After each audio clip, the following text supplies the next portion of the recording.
कि कहीं पर बैठकर कोई भी लॉगिन कर सकता है बड़ी आसानी से। अगर ऐसा हो रहा था तो इसमें क्या किया गया था इसको बनाने में कि ये फुल प्रूफ रहे, इसमें कहीं इस तरीके की कोई गड़बड़ी ना हो? कैसे ये हो सकता है? ये हो सकता है चलिए कि आपका स्कैनर ढंग से काम नहीं कर रहा था, किसी लाइट पेन से या पेंसिल से डायग्राम बना दिया गया था। लेकिन मैं इसको लेकर अविनाश के पास जाना चाहता हूं। अविनाश, ये कैसे हो गया कि कोई और रोल नंबर कहीं और पर, किसी और के रोल नंबर पर रिफ्लेक्ट कर रही है कॉपी, हैंड राइटिंग बदली हुई है?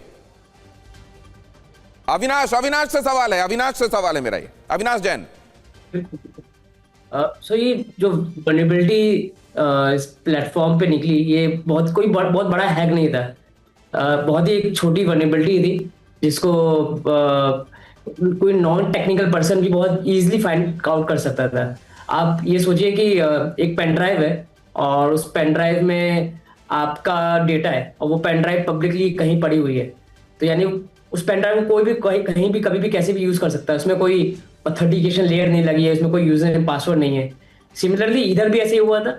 जो 20 लाख स्टूडेंट्स का डेटा था वो एक क्लाउड स्टोरेज में सेव था और वो पब्लिकली एक्सेसिबल था, यानी उसमें कोई यूजर नेम पासवर्ड नहीं था।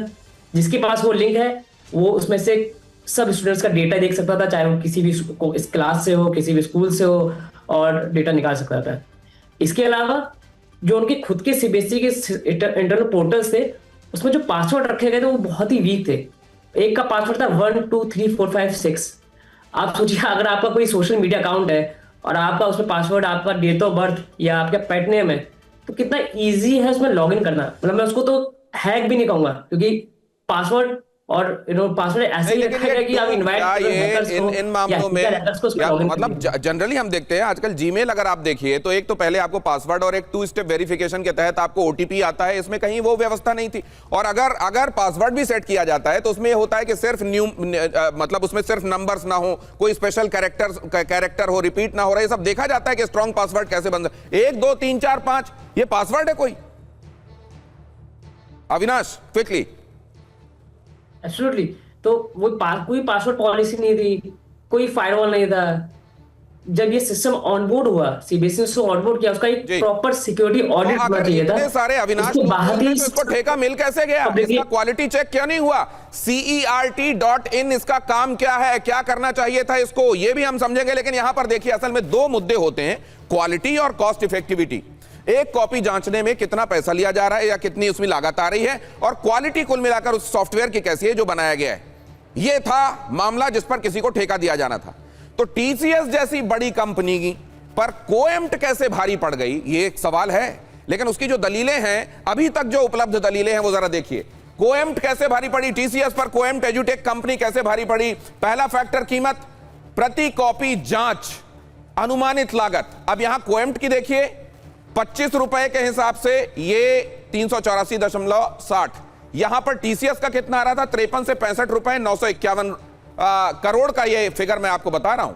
ये 384 करोड़ के आसपास आ रहा था। अगर 25 रुपए के हिसाब से इसकी लागत मानी जाए तो कुल मिलाकर जो खर्चने पड़ रहे थे पैसे वो 384 करोड़ के आसपास थे, और यहां हो रहा था 951 करोड़। मतलब ये बात तो ठीक थी कि टीसीएस के मामले में पैसे ज्यादा खर्च करने पड़ रहे थे, लेकिन क्या क्वालिटी कोएम्प्ट की वैसी थी कि आपने ये समझा कि अच्छा पैसे भी कम है, क्वालिटी भी अच्छी है इसलिए ले लेते हैं? यहां कुल अंतर जो आ रहा था वो 566 करोड़ का आ रहा था। प्रति कॉपी के हिसाब से 25 रुपए आ रहे थे, यहां प्रति कॉपी के हिसाब से 53 से 65 रुपए आ रहे थे। उस हिसाब से कुल अगर लागत देखी जाए तो यहां 384 आ रही थी और वहां 951 आ रही थी। कुल जो अंतर था वो बड़ा अंतर था। लेकिन फिर क्वालिटी, क्या पैसों के लिए छात्रों के भविष्य के मामले में कॉम्प्रोमाइज किया जा सकता है? अगर मान लीजिए गिनाया भी जाए कि देखिए हमको इसमें इतने विभाग के पैसे बच रहे थे इसलिए हमने ऐसा किया। आप जरा देखिए दूसरा फैक्टर, अनुभव, टेक्निकल स्कोर। इसी में देखा जाता है कि टेक्निकल ग्लिचेस ना हो, किस तरीके से टेक्निकल फुल प्रूफ हो, यहां पर कोई गलती नहीं है। और इसी में आता है CIIM, वो रेटिंग जिसके आधार पर यह देखा जाता है कि किसी सॉफ्टवेयर को बनाने वाली कंपनी ने कितने बढ़िया तरीके से उसको बनाया है या कितनी गलतियों की गुंजाइश उसमें रह सकती है। टेक्निकल स्कोर कोएम्प्ट का 91, टीसीएस का 89 पाया गया। और यहां सब्जेक्टिव कॉपी के हिसाब से फुल मार्क्स थे कोएम्प्ट को और टीसीएस को 0 दिए गए। अब यह सवाल है, यहां मूल्यांकन अनुभव देखिए, सीबीएसई ने कोएम्प्ट को ज्यादा अनुभवी मान लिया और उसको यह ठेका दे दिया गया टीसीएस के मुकाबले। और कोएम्प्ट के विषय में आगे मैं आपको यह भी बताऊंगा कि कैसे 2019 में तेलंगाना में एक परीक्षा के संदर्भ में ये दूसरे नाम से काम कर रही थी तब वहां पर कंपनी, और ऑलरेडी विवाद में रही थी। यहां पर देखिए तीसरा फैक्टर ये क्या है, सीबीएसई ने quality and cost based selection model अपनाया था और इस वजह से ऐसा हुआ था। अब जरा ये मैं आपसे समझना चाहता हूं सर, ये तमाम चीजें अगर देखी गई थी, ये संशोधन क्यों लाए गए बाद में ठेका देते हुए? इस बात को जिसको सिद्धार्थ फ्लैग कर रहे हैं, क्या वो इतने बड़े बड़े लूप होल्स जब छोड़े जा रहे थे तो ये नहीं सोचा जा रहा था कि कल ये बातें सामने आएंगी? देखिए, इस सिस्टम को लागू ही नहीं होना चाहिए था इतनी जल्दी, और ये जो बातें अब आ रही हैं, ये इतनी बड़ी सीबीएसई एक्सपीरियंस्ड है, उनको एक एक चीज को देखना था। जब 17 लाख छात्र हैं, अगर छोटा मोटा होता तो ये प्रॉब्लम नहीं आती। अब कोयम्ट 3 लाख बच्चों तक की कर रही है और नागपुर में भी उसकी समस्या 1 साल से चल रही है। आप कार चलाने वाले को ट्रक चलाने को दे देंगे तो वो जरूरी नहीं है उसको चला लेगा। और इसी तरह की खामियां, जहां इसका अपना सर्वर नहीं है, जहां इसके पास इतनी कॉपी, 40 करोड़ पेज, आप समझिए 40 करोड़ पेज को स्कैन करने में कितना समय लगता है, कितने स्कैनर लगते हैं, और 2 महीने के अंदर रिजल्ट, ये सारा चीज होना बहुत गंभीर सवाल इंप्लीमेंट से पहले आ रहा था। और सर जिसके ऊपर पहले ही सवाल उठा हो, ये कोएम्ट एजुटेक कंपनी जो है, ये पहले से सवालों में रही है। यहां पर देखिए कुछ एक चीजें मैं आपके सामने रख रहा हूं। टीसीएस जैसी बड़ी कंपनी के बजाय कोएम्ट एजुटेक को टेंडर मिला क्यों, ये जो सवाल है। यहां 2 टेंडर फेल होने के बाद टेंडर के नियम बदलकर कुछ आसान किए गए। ये कहा जा रहा है कि पहले कोई आ ही नहीं रहा था टेंडर लेके, इसलिए हमने कुछ एक चीजें जो है हमने नियमों शर्तों में ढील दी ताकि आए तो सही लोग। अब यहां टीसीएस जैसी बड़ी कंपनी के बजाय क्यों कोएम्ट को दिया गया? 2 टेंडर फेल होने के बाद टेंडर के नियम बदलकर इसको आसान किया गया।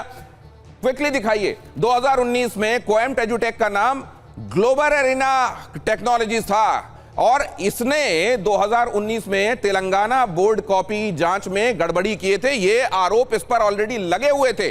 तो वो जो है ब्लैकलिस्ट और पेनल्टी वाला क्लॉज, अगर वो अपनी जगह पर होता, कोरिएंडम बाद में नहीं लाया गया होता, तो इसको ठेका मिलता नहीं। ऐसा हुआ क्योंकि ये ध्यान में नहीं रखा गया। रणबीर सर, तो ये इत्तेफाकन कुछ एक गलतियां होती हैं और कुछ होती हैं डेलिबरेट गलतियां। यहां पूरी आपको डेलिबरेट गलतियां दिखाई दे रही हैं या आपको इत्तेफाकन भी हो गई कुछ चीजें लग रही हैं? नहीं, ये तो जानबूझ के, और ये सहारा एक मैं मान के चल सकता हूं कि इवैल्यूएशन से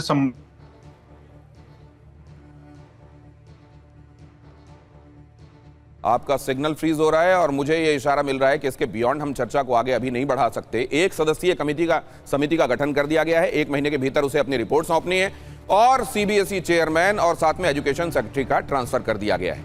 लेकिन इससे वो हो जाएगा क्या जो एक तरीके से कॉम्पनसेट कर सके छात्रों के सामने उनकी जो परेशानी इस समय है उस संदर्भ में? क्या ये इसको रिड्रेसल माना जा सकता है? क्या माना जा सकता है कि इशू इससे एड्रेस हो जाएगा?